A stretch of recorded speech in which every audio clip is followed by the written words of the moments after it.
Julius Babaw dinalaw si Diwata Pares Overload. Grabe ka na, level up ka na.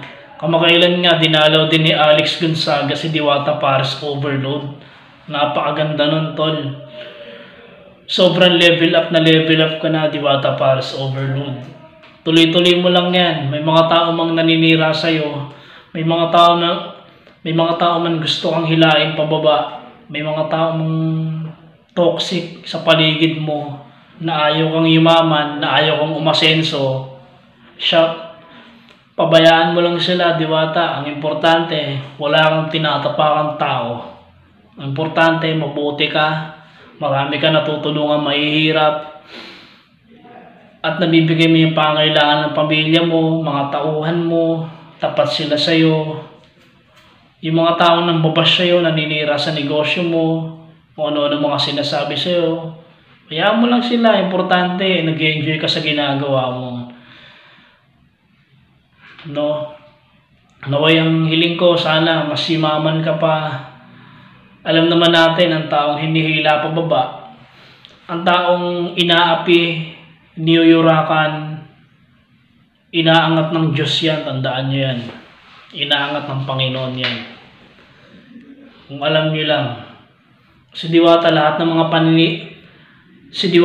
ng paninirang ginagawa niyo sa kanya, tuloy pa rin siya sa hanap buhay niya. Kasi wala naman siyang pakialam eh. Siraan niyo man siya, siraan niyo man ang negosyo niya, okay lang sa kanya yun. Hindi naman kayo mahalaga sa kanya eh. Hindi naman kayo nakakatulong sa negosyo niya. Hanggang doon lang naman kayo, hanggang paninira naman kaya niyang gawin eh.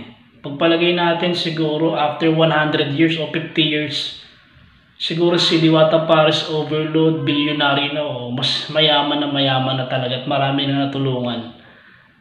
Eh kayo, siguro hanggang ngayon nandyan pa rin kayo naninira. Siguro nandyan pa rin kayo. Eh kayo, siguro nandyan pa rin kayo siguro after nun. Eh kayo siguro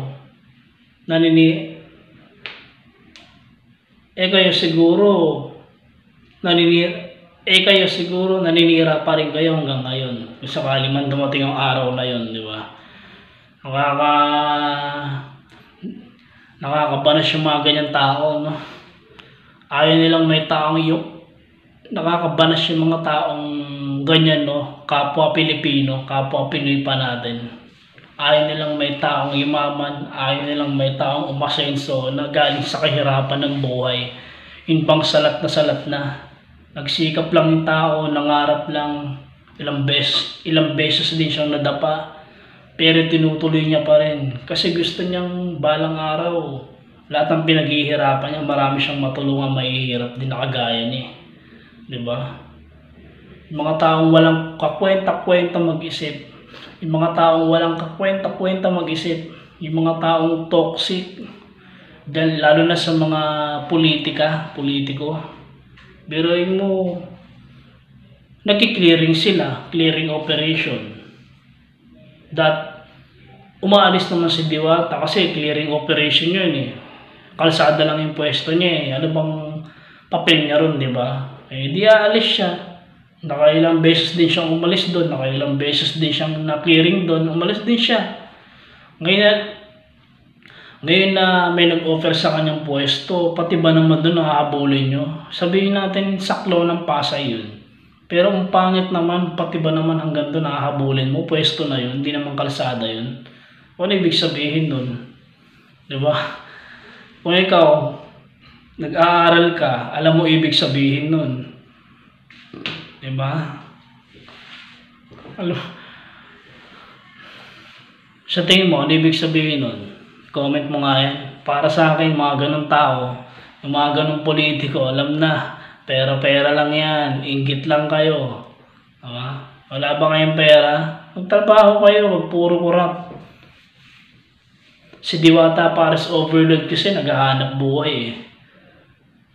Grabe, pati ba naman doon nakahabulin niyo yung pwesto niya?